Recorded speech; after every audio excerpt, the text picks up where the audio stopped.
Jhalawar overbridge पर भीख मांगती मिली 7 नाबालिग बच्चियां, रेस्क्यू कर सखी केंद्र भेजा। 12 जिले में चलाए जा रही विशेष अभियान उमंग 7 के तहत चाइल्ड हेल्पलाइन नंबर 1098 और कालिका पेट्रोलिंग यूनिट की संयुक्त कार्रवाई में झालावाड़ ओवरब्रिज क्षेत्र से 7 नाबालिग बच्चियों को भिक्षावृत्ति से मुक्त कराया गया। बच्चों की उम्र 10 से 17 साल की बताई जा रही है। चाइल्ड हेल्पलाइन टीम को बच्चियां वाहन को रुकवाकर भीख मांगती हुई दिखाई दी, जिसके बाद उन्हें रेस्क्यू कर महिला थाने लाया गया। पूछताछ में सामने आया कि सभी बच्चियां पाली जिले से आई हैं और परिवार के साथ घूम घूमकर जीवन यापन कर रही है। बाल अधिकारिता विभाग के अधिकारियों ने बच्चों और परिजनों की काउंसलिंग की। मामले को बाल कल्याण समिति के समक्ष प्रस्तुत किया गया, जहां बच्चों को सखी केंद्र 12 में दाखिल करवाया गया।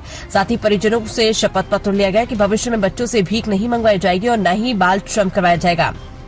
अधिकारियों ने चेतावनी दी कि दोबारा बच्चों को भिक्षावृत्ति या बाल श्रम में लगाए जाने पर संबंधित अभिभावकों के खिलाफ कानूनी कार्रवाई की जाएगी। बच्चों को शिक्षा एवं सरकारी योजनाओं से जोड़ने की प्रक्रिया भी शुरू कर दी गई है। राजेश जी मीणा सहायक निदेशक है हमारे महोदय, उनके निर्देशन में जब हम पूरी 12 में निरीक्षण कर रहे थे, तब झालावाड़ ओवरब्रिज के नीचे लगभग 7 से 8 नाबालिग बच्चियाँ जिनकी उम्र 18 वर्ष से नीचे है, वो जबरन गाड़ियों को रुकवाकर उनसे पैसे लेने का प्रयास कर रही थी। हमारी टीम वहाँ पर पहुँची और पहुंचने के बाद हमने तुरंत पुलिस जाब्ते को इन्फॉर्म करते हुए पुलिस जाब्ते को वहां बुलाकर उन बच्चों को रेस्क्यू किया। रेस्क्यू कर महिला थाने 12 में लेकर आए। महिला थाने से हम उन बच्चों के परिजनों को ढूंढते हुए 12 संस्था धर्मादा में इन्होंने मतलब ये वहाँ रह रहे हैं, तो इनके माता पिता को सूचना करके यहाँ पर बुलवाया है और इनके डॉक्यूमेंट्स की स्कैनिंग की जा रही है। 7 बच्चों में से 6 बच्चियाँ नाबालिग है जो 18 वर्ष से नीचे की है, एक बच्ची जरूर बालिग है जो 18 वर्ष से ऊपर की है। ये सारी जो लड़कियां हैं इनको पास पैसे भी मिले हैं, कुछ कागज़ मिले हैं जिनसे भिक्षावृत्ति कर रहे थे, लोगों को जबरन रुकवा रहे थे, गाड़ियों को रुकवा रहे थे। कहीं ना कहीं बच्चियों का नुकसान हो जाता, कहीं ना कहीं उनका शोषण हो जाता।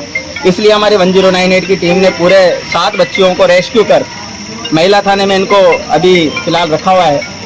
आगे इनकी जैसे DD एंट्री करवा के हम CWC बाल कल्याण समिति पेश करेंगे और बाल कल्याण समिति में उसको क्या निर्णय लेती है, ये एक प्रकार से हम इसकी स्कैनिंग कर रहे हैं। कोई गिरोह है, कोई इनसे ज़बरदस्ती भिक्षावृत्ति करवा रहे हैं, ये क्या है, इस तरीके से हम इनका पूरा निरीक्षण करके आगे की कार्रवाई जारी रखेंगे। किस तरह के कागज मिले, क्या कहकर ये मांग? कागज में सर ये जैसे उसमें लिखा हुआ था कि 1000 रुपये इसने दिए, 500 रुपये उसने दिए, 200 रुपये उससे लिए, और वो कागज भी हमारे पास अवेलेबल है। इस तरीके कागज ये बनाकर घूम रहे हैं, ये इस तरीके से लिखे हुए हैं।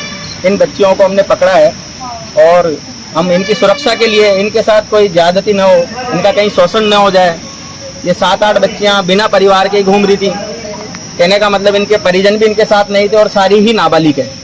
आशंका है करवाया जा रहा था भिक्षावृत्ति, हो सकता है कि इन बच्चियों से भिक्षावृत्ति करवाई जा रही हो, इनके परिजनों के द्वारा मंगवाई जा रही हो। भी इनके परिजन हमें वहाँ संस्था धर्मादा ही मिले हैं सारों के। अपने आप को कह रहे हैं लेकिन कंफर्म नहीं हो पाया परिजन है कि नहीं, कंफर्म नहीं हो पाया है। ये डॉक्यूमेंट्स वेरिफिकेशन नहीं करवा रहे हैं, लेकिन हाँ हमारे बच्चे, हाँ बिल्कुल, क्योंकि इनके माता पिता के जो डॉक्यूमेंट्स वेरीफाई करेंगे तभी इनकी बच्ची को मानना पड़ेगा। आपका नाम बताएं? मेरा नाम मनीष राठौर है, चाइल्ड हेल्पलाइन 1098 का डिस्ट्रिक्ट मैनेजर।